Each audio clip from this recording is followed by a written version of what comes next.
MTA International, reaching the corners of the earth.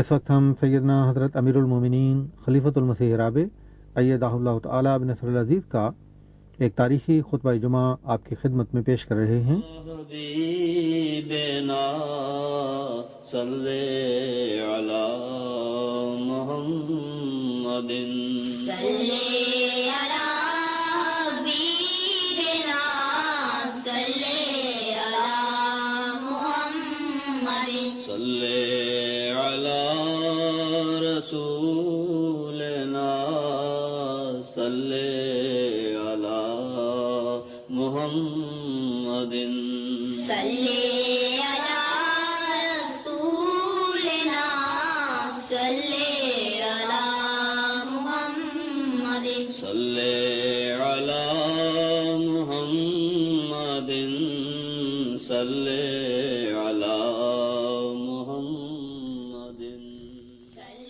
أشهد أن لا إله إلا الله وحده لا شريك له وأشهد أن محمدا عبده ورسوله أما بعد فأعوذ بالله من الشيطان الرجيم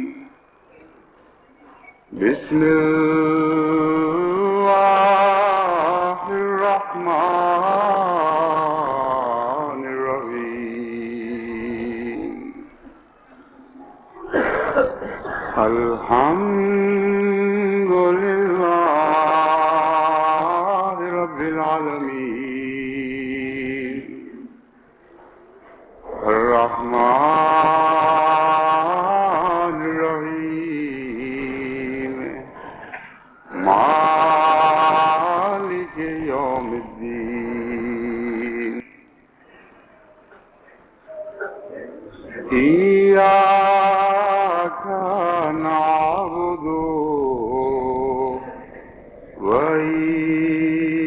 وإياك نستعين اهدنا الصراط المستقيم صراط الذين أنعمت عليهم غير المغضوب عليهم ولا الضالين۔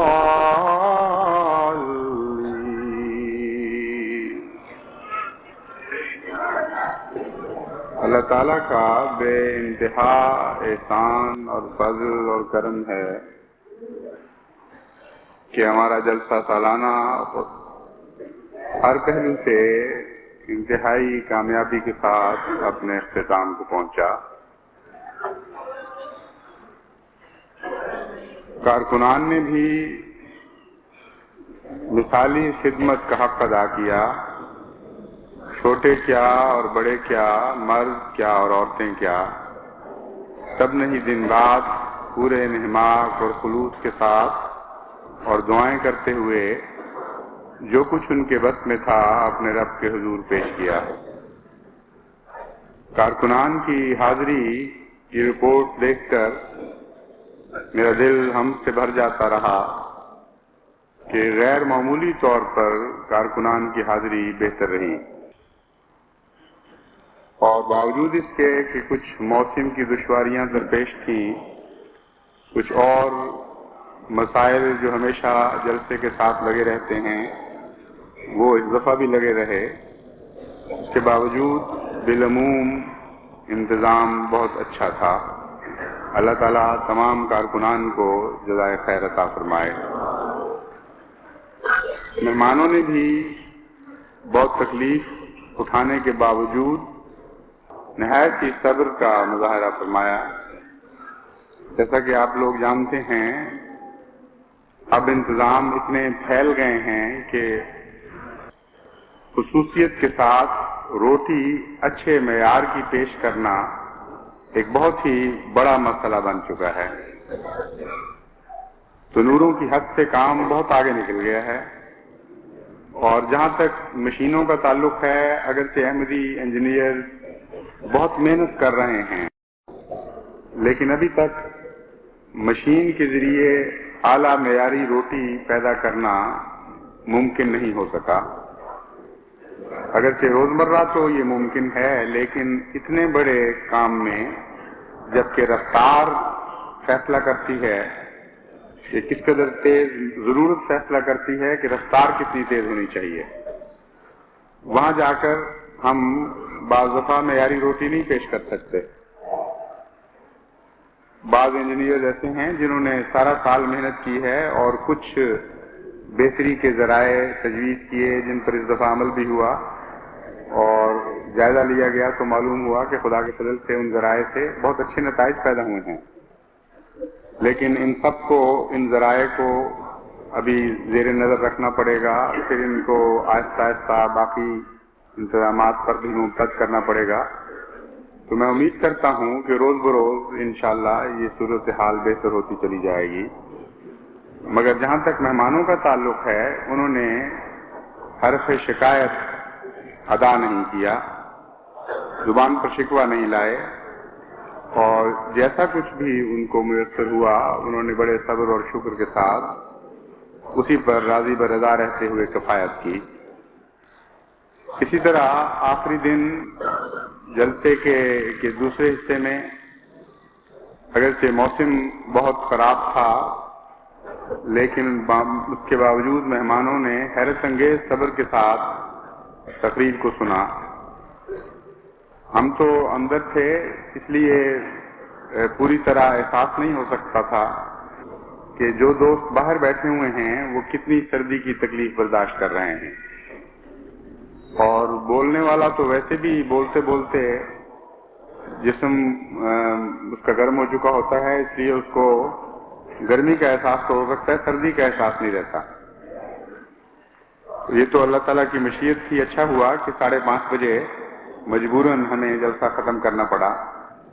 بعد میں پتہ چلا کہ ساری جلسہ گاہ بھری پڑی تھی، اور خصوصاً دیہاتی جماعتوں کے دوست گیلی پرالی کے اوپر بڑے صبر کے ساتھ کئی گھنٹے مسلسل بیٹھے رہے ہیں، لیکن ایک بھی آدمی اٹھ کر باہر نہیں گیا۔ تو یہ جو مظاہرہ ہے حیرت انگیز جماعت کے صبر اور اخلاص کا، اللہ تعالیٰ اس میں برکت دے۔ بات وہیں آتی ہے کہ اس جماعت کے تو اخلاص سے ڈر لگتا ہے۔ حیرت انگیز اخلاص خدا تعالیٰ نے اس جماعت کو بخشا ہے، جس کی مثال تو کیا، اس کا اشیر بھی، ایک 100واں حصہ بھی باہر کی دوسری تنظیموں میں آپ کو مل نہیں سکتا۔ تو ہی نظام ہو اور اس قدر اخلاص اور محبت کے ساتھ انسان اپنے وجود کو پیش کر دے، اس کی کوئی مثال آپ کو باہر نہیں مل سکتی۔ اور ہمیشہ کے لیے یہ حضرت مسیح موعود علیہ الصلوۃ والسلام کی صداقت کا ایک زندہ ثبوت قائم اور دائم رہے گا انشاءاللہ تعالی۔ اس موقع پر ہم پر خدا تعالیٰ کی حمد کرنا فرض نہیں بلکہ خود بخود دل سے نکلتی ہے۔ فرض والی بات سے تو ہم بہت آگے نکل چکے ہیں۔ اب تو کیفیت یہ ہے کہ خدا کے احسانات از خود دل میں پہنچتے ہوئے حمد میں تبدیل ہو جاتے ہیں، اور ہم یہ بھی دیکھ رہے ہیں کہ جوں ہم شکر کا حق ادا کر رہے ہیں، لَأَزِيدَنَّكُمْ کا قانون بھی برسر عمل رہتا ہے، اور مسلسل خدا تعالیٰ کی طرف سے بڑھتے ہوئے فضلوں کو ہم آسمان سے اترتا دیکھتے ہیں۔ بہت ہی ایک پیارا مذہب ہے اسلام، ایسا حیرت انگیز ہے کہ اس کے ایک ایک جز میں ڈوب کر انسان جنت حاصل کر سکتا ہے۔ لَإِن شَكَرْتُمْ لَأَزِيدَنَّكُمْ ایک ایسا جاری اور مسلسل عمل ہے کہ جو اس عمل میں ایک دفعہ داخل ہو جائے اس کے لیے جہنم کا کوئی تصور باقی نہیں رہتا۔ ایک حمد سے دوسری حمد میں وہ داخل ہوتا چلا جاتا ہے، ایک منزل سے دوسری منزل میں منتقل ہوتا چلا جاتا ہے۔ لامتناہی سلسلہ ہے اللہ تعالیٰ کے فضلوں اور احسانات کا، جس سے جن دل بھرتے اور چھلکتے رہتے ہیں اور پھر بھرتے اور پھر چھلکتے رہتے ہیں، لیکن یہ سلسلہ ختم نہیں ہوتا۔ اس جلسے سالانہ پر اللہ تعالیٰ کے فضلوں کا جو نظارہ دیکھنے میں آیا، اس میں سے ایک بات کا میں خصوصیت کے ساتھ ذکر کرنا چاہتا ہوں۔ مستورات کی تقریر میں نے پردے کو موضوع کے طور پر اختیار کیا، کیونکہ میں محسوس کر رہا تھا کہ دنیا میں اکثر جگہ سے پردہ اس طرح غائب ہو رہا ہے گویا اس کا وجود ہی کوئی نہیں، اور اس کے نتیجے میں جو انتہائی خوفناک ہلاکتیں سامنے آنکھیں پھاڑے دیکھ رہی ہیں قوم کو، ان ہلاکتوں کا کوئی احساس نہیں ہے۔ کئی نسلوں کو ماں باپ خود اپنی بے عملی کے نتیجے میں اور اپنی غفلتوں کے نتیجے میں ایک معاشرتی جہنم میں جھونک رہے ہیں، اور کوئی نہیں جو اس کی پرواہ کرے۔ یہ صورتحال اتنی سنگین ہوتی جا رہی ہے سب دنیا میں کہ مجھے خیال آیا کہ اگر احمدیوں نے فوری طور پر اسلام کے دفاع کا جھنڈا اپنے ہاتھ میں نہ لیا تو معاملہ حد سے آگے بڑھ جائے گا۔ چنانچہ جب جائزہ لیا تو معلوم ہوا کہ احمدی مستورات میں بھی یہ کمزوریاں داخل ہو گئی تھیں، اور بہت مجھے اس بات کی فکر لاحق ہوئی۔ چنانچہ دوسرے روز میں نے اپنی بچیوں کو سمجھایا اور انتظامی لحاظ سے بعض سختیاں بھی کی۔ مثلا پہلے اگر اسٹیج پر بے پردہ مستورات کو ٹکٹ مل جاتا تھا، اس دفعہ اس بارے میں خاص طور پر سختی کی گئی۔ چنانچہ شکوے بھی کچھ پیدا ہوئے، لیکن تقریر کے بعد خدا تعالیٰ کے فضل کے ساتھ جس قسم کے حق مجھے اپنی بچیوں کے موصول ہوئے ہیں، یوں محسوس ہوا کہ اللہ تعالیٰ ہر زخم کے اوپر اپنے فضل کا سایہ رکھ رہا ہے، اپنے رحم و کرم کی مرہم لگا رہا ہے، اور کوئی دکھ بھی اس نے باقی نہیں رہنے دیا۔ ان انتظامات سے پہلے، اس تقریر سے قبل، کچھ اندازہ بعض لوگوں نے لگا لیا کہ میں کیا کرنا چاہتا ہوں اور کیا کہنا چاہتا ہوں۔ بعض ڈرانے والوں نے مجھے ڈرایا کہ دیکھو اتنی جلدی ایسی سختی نہ کرنا، خطرہ ہے کہ بہت سی بچیاں اس سختی کو برداشت نہ کر کے ضائع ہو جائیں گی، اس لیے دھیرے دھیرے رفتہ رفتہ آہستہ آہستہ بات کرو۔ میں نے ان سے کہا کہ یہ وقت اب آہستگی کا نہیں رہا، بہت معاملہ حد سے بڑھ چکا ہے، آج فوری اقدام کی ضرورت ہے، اور دوسرے یہ کہ تم جو مجھے یہ مشورہ دیتے ہو تم مجھ پر بھی بزن نہیں کر رہے ہو اور احمدی بیٹیوں پر بھی بزن نہیں کر رہے۔ میں تو اس آقا کا غلام ہوں جس نے کھوئی ہوئی بازیاں جیتی ہیں، اور دعا کی تقدیر سے تدبیر کے پانسے پلتے ہیں، اور یہ بچیاں بھی اسی آقا کی غلام ہیں جس کی آواز پر اس کے غلاموں نے اس قدر جانثاری کے نمونے دکھائے کہ دنیا کی تاریخ ان کو دیکھتی ہے تو باور نہیں کر سکتی کہ دنیا میں ایسی قوم، ایسی جانثار قوم بھی کبھی پیدا ہو سکتی ہے۔ میرا ذہن اس وقت بھی جنگ حنین کی طرف منتقل ہوا، اور میں نے سوچا کہ تاریخ اسلام میں جب ہم پڑھتے ہیں کہ کس طرح جب پاؤں اکھڑے تھے مسلمانوں کی فوج کے تو سواریاں بے قابو ہوئی جاتی تھیں، یہاں تک کہ حضرت صلی اللہ علیہ وآلہ وسلم صرف چند غلاموں کے درمیان وہاں تنہا رہ گئے۔ ایک سفید خچر پر آپ سوار تھے۔ سب سے پہلا رد عمل تو آپ کا یہ ہوا کہ وہ دشمن جو صحابہ کے پیچھے دوڑ رہا تھا اس کو اپنی طرف متوجہ کیا۔ ایک حیرت انگیز کردار ہے حضور اکرم صلی اللہ علیہ وآلہ وسلم کا کہ جس کو دیکھ کر روح سجدہ ریز ہو جاتی ہے۔ کتنا عظیم الشان آقا خدا نے ہمیں عطا فرمایا۔ یعنی سب سے پہلے اس توجہ کو مسلمانوں سے ہٹا کر اپنی طرف منتقل فرمایا، اور یہ اعلان شروع کر دیا ایک شعر کی صورت میں کہ انا النبی لا کذب انا ابن عبد المطلب، کہ تم کدھر بھاگ رہے ہو؟ اسلام کی جان تو میں ہوں، اگر نبی کی دشمنی تمہیں آمادہ کر رہی ہے ان لوگوں کو ہلاک کرنے پر تو ادھر آؤ، یہ نبی یہاں ہے۔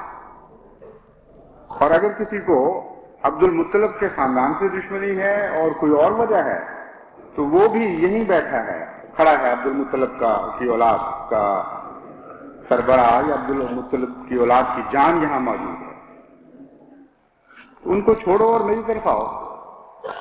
ایسے خطرناک وقت میں دشمن کو اپنی طرف متوجہ کرنے والا سپہ سالار آپ نے دنیا کے پردے پر کہیں اور نہیں دیکھا ہوگا۔ یہ اعلان فرمانے کے بعد پھر آپ نے صحابہ کو بلایا، اور بلانے کا انداز یہ تھا کہ اعلان کروایا کہ اے انصار، خدا کا رسول تمہیں اپنی طرف بلاتا ہے، اور اے مہاجرین، خدا کا رسول تمہیں اپنی طرف بلاتا ہے۔ روایتوں میں آتا ہے کہ اس وقت حالت یہ تھی، پاؤں اس شدت سے اکھڑ چکے تھے کہ سواریاں مڑتی نہیں تھی کوشش کے باوجود۔ جن جن کانوں میں یہ آواز پہنچی، جو پیدل تھے وہ اسی طرح پلٹ آئے، جو سوار تھے ان کے متعلق آتا ہے کہ انہوں نے بڑی قوت کے ساتھ سواریوں کی گردنوں کو موڑنے کی کوشش کی، وہ ان کی چھاتی سے گردنیں لگ گئیں لیکن وہ مڑنے کا نام نہیں لیتی۔ تب انہوں نے تلواروں سے اپنی سواریوں کی گردنیں کاٹی اور پیدل لبیک یا رسول اللہ لبیک کہتے ہوئے حضور اکرم کی خدمت میں حاضر ہو گئے۔ کیوں گردنیں کاٹی؟ اپنی گردنیں بچانے کے لیے نہیں، اس لیے سواریوں کی گردنیں کاٹی کہ خود ان کے تن سر سے جدا کیے جائیں۔ میں نے کہا یہ قوم تھی جو حضرت محمد مصطفیٰ صلی اللہ علیہ وآلہ وسلم کو عطا ہوئی، اور ہم بھی تو اسی آقا کے غلام ہیں اور اسی کی تربیت یافتہ ہیں، اس لیے کتنی بدظنی سے تم کام لیتے ہو کہ یہ کہتے ہو کہ جب محمد مصطفیٰ صلی اللہ علیہ وآلہ وسلم اور عزت کی عزت اور ناموس کے نام پر میں احمدی بچوں کو بلاؤں گا تو وہ نہیں آئیں گے؟ یہ نہیں ہو سکتا، ناممکن ہے یہ بات۔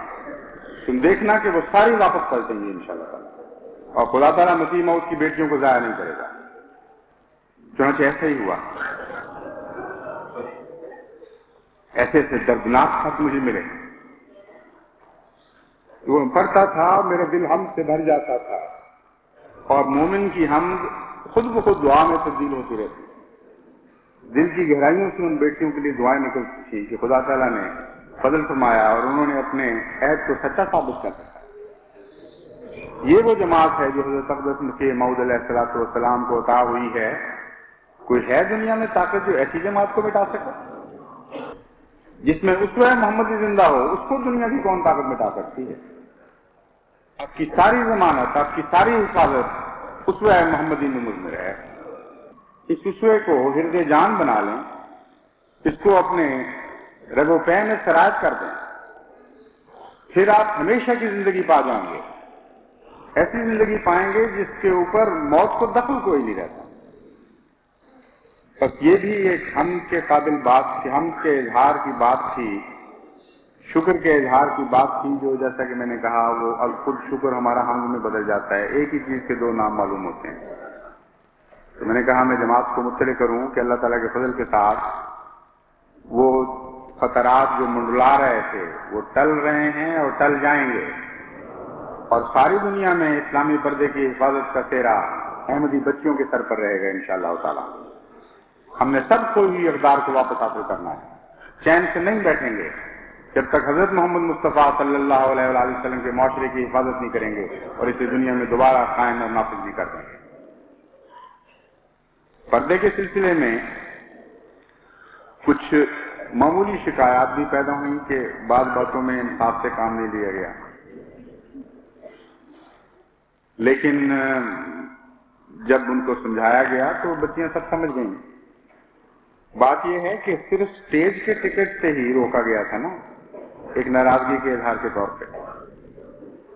یہ تو کوئی ناانصافی نہیں ہے، سٹیج تو کسی کا حق نہیں، ناانصافی تو ہوتی ہے حق تلفی کے نتیجے میں۔ اس لیے اگر بعض پردہ دار بچیوں کو بھی محروم کر دیا گیا اور چھان بین میں کچھ کمزوری رہ گئی، مثلا ایسی خواتین ہیں جو ایسے علاقوں سے آتی ہیں جہاں چادر کا پردہ بڑی سختی کے ساتھ رائج ہے اور اس پر کوئی مسلمان اعتراض نہیں کر سکتا اس پردے پر، صرف اس لیے کہ چونکہ انہوں نے برقع نہیں پہنا ان کو اگر ٹکٹ سے محروم کر دیا گیا ہو تو ایک غلطی ہے، لیکن ناانصافی نہیں، کیونکہ انصاف کا تو معاملہ حقوق میں شروع ہوتا ہے، اسٹیج کا معاملہ تو احسان کا معاملہ ہے۔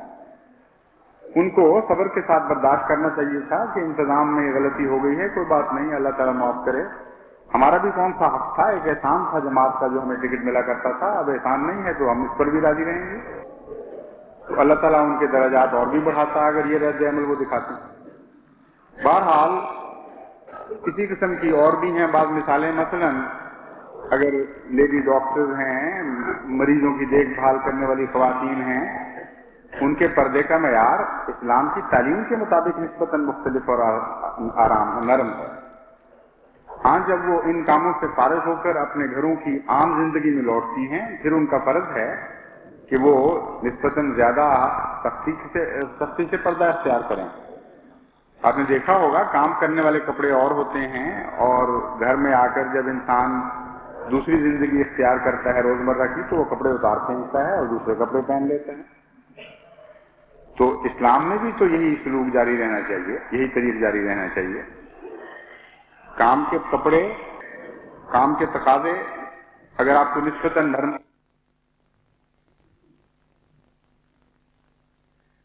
آپ کے روزمرہ کی زندگی میں وہی طریقے اختیار کرنا یہ درست نہیں۔ انگلستان میں، امریکہ میں ہم نے دیکھا ہے مزدور بالکل اور کپڑے پہن کے کام پہ جاتے ہیں، واپس آتے ہیں تو پھر نیک ٹائی لگائی، صاف ستھرے کوٹ پتلون پہنے پہچانے نہیں جاتے کہ وہی لوگ ہیں۔ تو آپ بھی اپنے معاشرے میں اسی قسم کی مناسب حال تبدیلیاں پیدا کیا کریں، پھر آپ کے اوپر کوئی اعتراض نہیں ہو سکتا۔ اسی طرح بڑی عمر کی عورتیں ہیں جن کو قرآن کریم فرماتا ہے کہ ان کے اوپر کوئی حرف نہیں ہے، کوئی حرج نہیں ہے اگر وہ اس عمر سے تجاوز کر رہی ہیں جہاں ناپاک لوگوں کی گندی نظریں ان پر پڑیں، وہ اس سے بالا ہو جاتی ہیں۔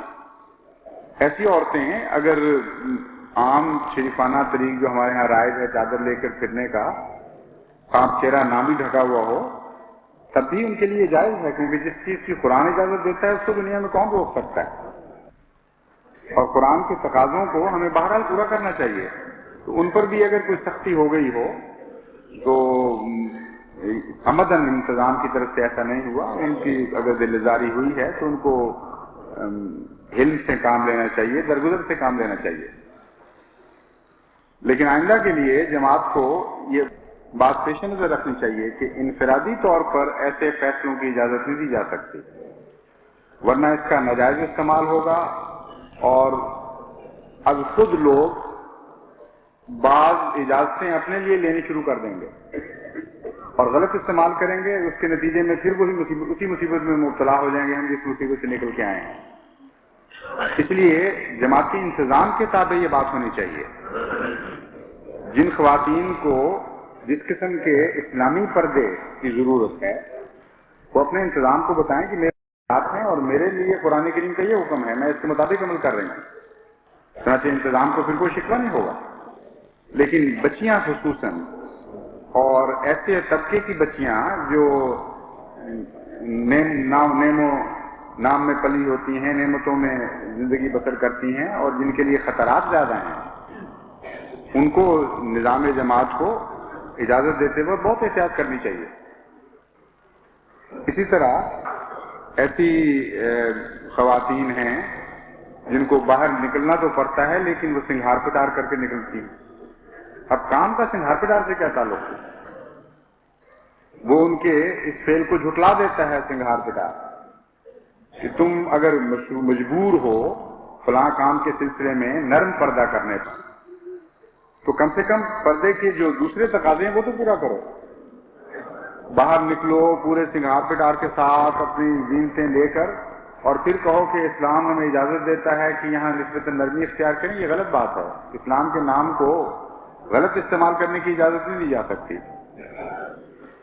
تو اس قسم کی کچھ انتظامی سختیاں تھیں بالکل معمولی، لیکن یہ میرا فیصلہ بہرحال تھا کہ اگر ضرورت پڑی تو رفتہ رفتہ مزید سختی کی جائے گی، اور اس سختی کے لیے سب سے پہلے میں نے اپنے آپ کو چنا. میرا فیصلہ یہ تھا کہ بیشتر اس کے کہ کسی احمدی بچی کو نعوذ باللہ من ذالک اس وجہ سے جماعت سے نکالنا پڑے، پہلے میں اپنے دل پہ سختی کروں گا، ان کے لیے روؤں گا راتوں کو اٹھ کر، اپنے رب کے حضور آجزانہ عرض کروں گا کہ اے اللہ ان بچیوں کو بچا، مجھے توفیق دے کہ میں تنبیہ کے تقاضے پہلے پورے کروں، اس کے بغیر کوئی قدم نہ اٹھاؤں. نرمی، محبت، پیار سے جس طرح بھی ہو بن پڑے میں ان کو سمجھاؤں اور واپس لانے کی کوشش کروں، ان کی ذمہ داریاں ان کو بتاؤں. جب یہ سارے تقاضے پورے ہو جائیں، جب پوری ہر قسم کی حجت تمام ہو جائے، پھر تو ایسا فضل کر کہ پھر بھی سختی کا موقع پیش نہ ہے. یہ میرا فیصلہ تھا. لیکن اللہ تعالیٰ کے لطف و کرم اور اس کے احسانات کو آدمی گن نہیں سکتا کہ اس کا موقع ہی نہیں آنے دیا. اتنا حیرت انگیز رد عمل، حسن و احسان کا رد عمل احمدی عورت نے دکھایا ہے کہ سر جھک جاتا ہے خدا تعالیٰ کے فضلوں کے سامنے. لیکن اب میں مردوں کو یہ متوجہ کرتا ہوں کہ اگر ان کی بچیوں نے اسلام کی خاطر کچھ فیصلے کیے ہیں، کچھ عزم کیے ہیں، تو ان کی راہ میں روک نہ ڈالیں. اگر انہوں نے ایسا کیا تو وہ خدا تعالیٰ کے سامنے دوہرے طور پر جواب دیں ہوں گے، اور وہ ذمہ دار ہوں گے پھر خود ان نتائج کے جو اس کے نتیجے میں پیدا ہوں، ظاہر ہوں. اس مختصر تنبیہ پر ہی میں اکتفا کرتا ہوں، اور سمجھنے والے سمجھیں گے کہ ہرگز کسی احمدی بچی کی راہ میں کسی مرد کو حائل نہیں ہونا چاہیے اگر وہ خدا کی خاطر ایک پاکیزہ اور عصمت والی زندگی اور حفاظت والی زندگی اور قناعت والی زندگی پسند کرنا چاہتی ہے. خود ان کے لیے یہ بہتر ہے، ان کے گھروں کے لیے یہ بہتر ہے، ان کے گھروں کی جنت بنانے کے لیے یہ ضروری ہے. آپ بیوقوفی سے یہ نہیں سمجھتے، وہ سمجھتے ہیں فیشن میں زندگی ہے، حالانکہ فیشن میں کوئی زندگی نہیں ہے. اصل زندگی تو اس فیشن میں ہے جو دین کا فیشن ہے، اس میں نہیں ہے جس کے متعلق مسیح موعود علیہ السلام فرماتے ہیں کہ یہ زندگی، یعنی خدا تعالیٰ نے مسیح موعود کو فرمایا کہ یہ زندگی کے فیشن سے دور جا پڑیں. اور زندگی کا فیشن تو ہم حضرت صلی اللہ علیہ وآلہ وسلم سے سیکھیں گے، نہ کہ کسی اور سے. ایک چیز جو ان کو پریشان کرتی ہے، بعض دفعہ بچیوں کو بھی اور بعض مردوں کو بھی، وہ یہ ہے کہ وہ سمجھتے ہیں کہ سوسائٹی ہمیں ادنا اور حقیر سمجھے گی، وہ سمجھے گی ہم اگلے وقتوں کے لوگ. چنانچہ جن احمدی عورتوں نے کمزوری دکھائی ہے اللہ تعالیٰ کے فضل سے، مجھے یقین ہے کہ ان میں کوئی بے حیائی کا عنصر نہیں تھا. یہ نفسیاتی کمزوری نے اس میں ایک بہت بڑا کردار، ہولناک کردار ادا کیا ہے. یعنی عورتیں یہ سمجھتی ہیں کہ اگر ہم اس دنیا میں جہاں سے پردے اٹھ رہے ہیں اپنی سہیلیوں کے سامنے برقعے پہن کے جائیں گی تو وہ کہیں گی اگلے وقتوں کی پاگل پگلی ہیں، پاگل ہو گئی ہیں، یہ کوئی زمانہ. اور یہی مردوں کو بھی یہ بات تکلیف دیتی ہے. حالانکہ وہ بات یہ بھول جاتے ہیں کہ عزت نفس اور دوسرے کا کسی کا عزت کرنا اس کے اپنے کردار سے پیدا ہوتا ہے. لباس کی کوئی بھی حیثیت نہیں رہتی دنیا کی نظر میں. اگر کوئی آدمی صاحب کردار ہو تو اس کی عزت پیدا ہوتی ہے. اور سب سے پہلے اپنے نفس میں پیدا ہونی چاہیے. عظمت کردار نفس سے شروع ہوتی ہے. دوسروں کی عزتیں تو ویسے بھی بےمانی رہ جاتی ہیں جو اپنے نفس میں عزت پیدا ہو جائے. تو یہ خطرناک ایک رجحان ہے جس کے متعلق میں توجہ دلانا چاہتا ہوں. آپ اپنے کردار کے اندر ایک عظمت پیدا کریں اور اس کا احساس پیدا کریں. اس کے نتیجے میں اللہ تعالیٰ کا قانون از خود آپ کو اپنے وجود کے اندر معزز بنا دے گا. اور ایسے معززین کو پھر دنیا کی قطعاً کوئی پرواہ نہیں رہتی، کوڑی کی بھی وہ پرواہ نہیں کرتے. ہاں دنیا ان کی پرواہ کرتی ہے، دنیا ان کو پہلے سے زیادہ عزت دیتی ہے، گھٹیا نظر سے نہیں دیکھتی بلکہ رفتوں کی نظر سے دیکھتی. یہ ایک ایسا اٹل قانون ہے فطرت کا کہ جس نے بھی اس پہ تجربہ کیا ہے وہ گواہ ہوگا کہ یہ قانون کبھی نہیں بدلتا. ان بچیوں کو یہ سمجھانے کی ضرورت ہے جن کے دل میں یہ خوف ہے کہ آپ ایک عظیم مقصد کے لیے زندہ ہیں، آپ نے دنیا میں ایک عظیم انقلاب برپا کرنا ہے، آپ مختلف ہیں دنیا والوں سے. اپنی ذات میں خوش رہنے کی عادت ڈالیں. جو کام کریں کیونکہ للہ کر رہی ہوں گی، اس لیے محسوس کریں اپنے آپ کو کہ آپ کو خدا نے عزت بخشی ہے اور ایک کرم ہے اللہ تعالیٰ کا، آپ کو اکرام بخشا ہے خدا تعالیٰ نے. تو جو دخت کرام ہو اس کو دنیا کی کیا عزتوں کی کیا ضرورت ہے؟ اگر پھر بھی کوئی کہتا ہے کہ اگلے وقتوں کی ہیں تو کہیں ہاں ہم اگلے وقتوں ہی کی ہیں، لیکن ان اگلے وقتوں کی جو محمد مصطفیٰ صلی اللہ علیہ وآلہ وسلم کے وقت تھے. اور وہ اگلے وقت ایسے وقت تھے کہ جن کے سامنے ماضی بھی گزشتہ وقت تھا اور مستقبل بھی گزشتہ وقت تھا. محمد مصطفیٰ صلی اللہ علیہ وآلہ وسلم کے وقت ہی میں تو وقت نے رفت اختیار کی اور زمانی قیود سے آزاد کر دیا گیا تھا. وہی وقت تھا جو سب سے آگے تھا اور ہمیشہ آگے رہے گا، اور مستقبل کروڑ سال تک آگے چلتا چلا جائے انسان کا، تب بھی مستقبل کا انسان کبھی بھی محمد مصطفیٰ صلی اللہ علیہ وآلہ وسلم کے وقت سے آگے نہیں بڑھ سکے گا. تو کہو اور جرت سے کہو گے ہاں ہم اگلے وقتوں کی ہیں، لیکن ان اگلے وقتوں کی جو محمد مصطفیٰ صلی اللہ علیہ وآلہ وسلم کے وقت تھے. وہ کہتے ہیں پگلیاں ہو گئی ہو، تو کہو ہاں ہم پگلیاں ہیں، دیوانیاں ہیں، لیکن محمد مصطفیٰ صلی اللہ علیہ وآلہ وسلم کی پگلیاں ہیں. اور دنیا کی فرزانیوں سے ہماری کوئی نسبت نہیں ہے، نہ ہم اس کی طرف کسی حرص کی نظر سے دیکھتی ہیں اس فرزانگی کو. ہمیں یہ دیوانگی جو محمد مصطفیٰ صلی اللہ علیہ وآلہ وسلم کی محبت اور پیار کی دیوانگی ہے، کروڑوں گنا زیادہ تمہاری فرزانگی سے افضل ہے اور زیادہ پیاری ہے. یہ احساس اگر پوری طرح بیدار ہو تو یہ پردے تکلیف کی بجائے لطف کا موجب بن جاتے ہیں.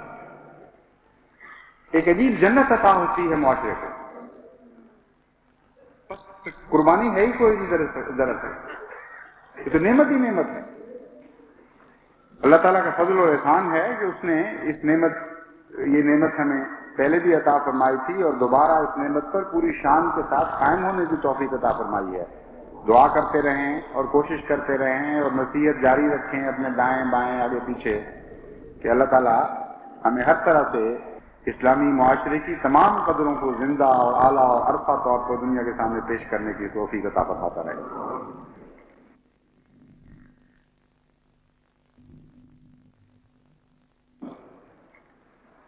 اب صرف چند لفظوں میں وقت جدید کے نئے سال کا اعلان کرنا چاہتا ہوں. آنے سے قبل مجھے ایک ارجنٹ چٹھی ملی وقت جدید والوں کی طرف سے کہ یہ نئے سال کا وقت جدید کا اعلان ہونا ہے. جو رواج طریق یہی ہے کہ جلسہ سالانہ کے بعد پہلے خطبے میں کیا جاتا ہے، تو اس کے لیے کسی خاص تحریک کی ضرورت ہی نہیں ہے. میں جانتا ہوں کہ اللہ تعالیٰ کے فضل سے جماعت احمدیہ وقت جدید میں ہمیشہ پہلے سے بڑھ چڑھ کر حصہ لیتی ہے اور آئندہ لیتی رہے گی. اور چونکہ بہت اچھی خدمت کی توفیق مل رہی ہے اس تحریک کو، اس لیے ان کی ضرورتیں جو دراصل جماعت کی ضرورتیں ہیں وہ جماعت نے بہرحال پوری کرنی ہے اور انشاءاللہ تعالیٰ پوری کرے گی. تو اس کے ساتھ میں وقت جدید کے نئے سال کا اعلان کرتا ہوں. کوشش سب یہی کریں کہ پہلے سے بڑھ کر جہاں تک توفیق ہو اس میں حصہ لیں. اللہ تعالیٰ ہمیں اس کی توفیق عطا فرمائے.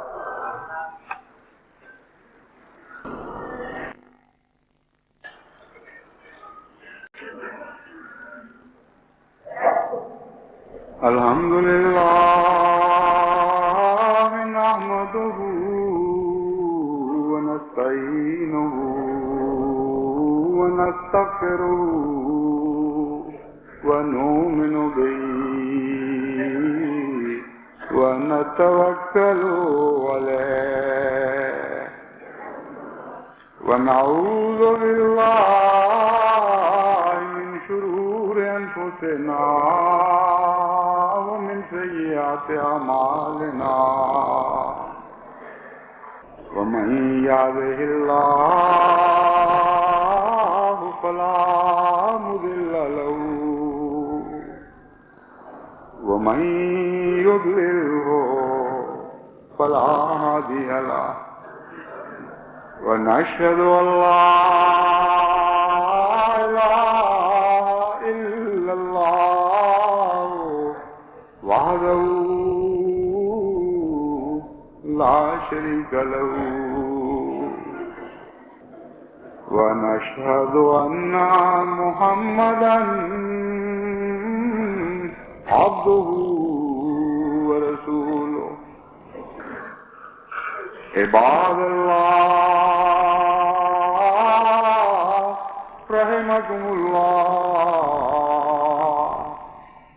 إن الله يأمر بالعدل والإحسان وإيتاء ذي القربى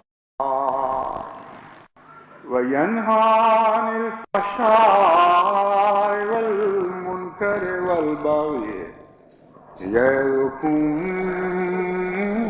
لعلكم تذكرون اذكروا الله يذكركم وادعوه يستجب لكم ولذكر الله